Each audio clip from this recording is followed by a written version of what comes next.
Welcome to Bible Channel. Today, we continue our journey through the book of Genesis, using the World English Bible.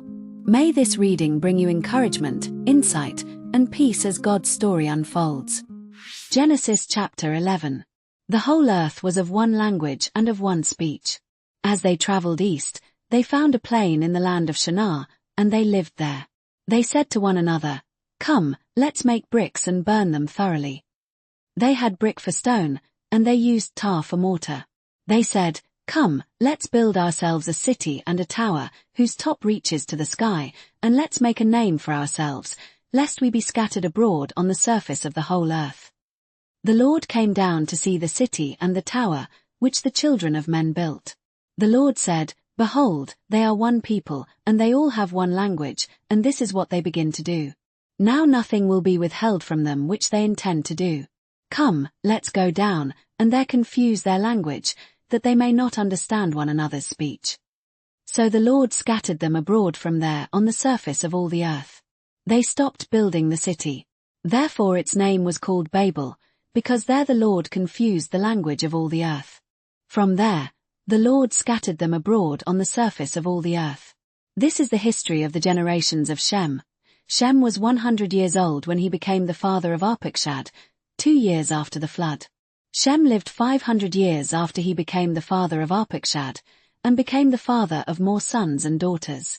Arpachshad lived 35 years and became the father of Shelah. Arpachshad lived 403 years after he became the father of Shelah, and became the father of more sons and daughters. Shelah lived 30 years and became the father of Eber. Shelah lived 403 years after he became the father of Eber, and became the father of more sons and daughters. Eber lived 34 years and became the father of Peleg. Eber lived 430 years after he became the father of Peleg, and became the father of more sons and daughters. Peleg lived 30 years and became the father of Reu. Peleg lived 209 years after he became the father of Reu, and became the father of more sons and daughters. Reu lived 32 years and became the father of Serug. Reu lived 207 years after he became the father of Serug, and became the father of more sons and daughters.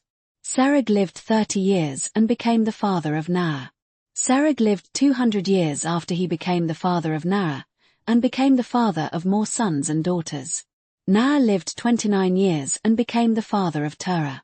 Naah lived 119 years after he became the father of Terah, and became the father of more sons and daughters. Terah lived 70 years and became the father of Abram, Nahor, and Haran. Now this is the history of the generations of Terah. Terah became the father of Abram, Nahor, and Haran. Haran became the father of Lot. Haran died before his father Terah in the land of his birth, in Ur of the Chaldees. Abram and Nahor married wives. The name of Abram's wife was Sarai, and the name of Nahor's wife was Milcah, the daughter of Haran, who was also the father of Milcah and Iscah. Sarai was barren. She had no child.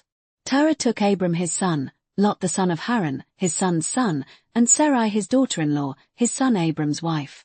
They went from Ur of the Chaldees to go into the land of Canaan. They came to Haran and lived there. The days of Terah were 205 years. Terah died in Haran. Thank you for listening. If this reading blessed you, please like, subscribe, and share it with someone who needs the word today. This is Bible Channel, bringing you the Bible, one chapter at a time. May God's truth guide and strengthen you until we meet again.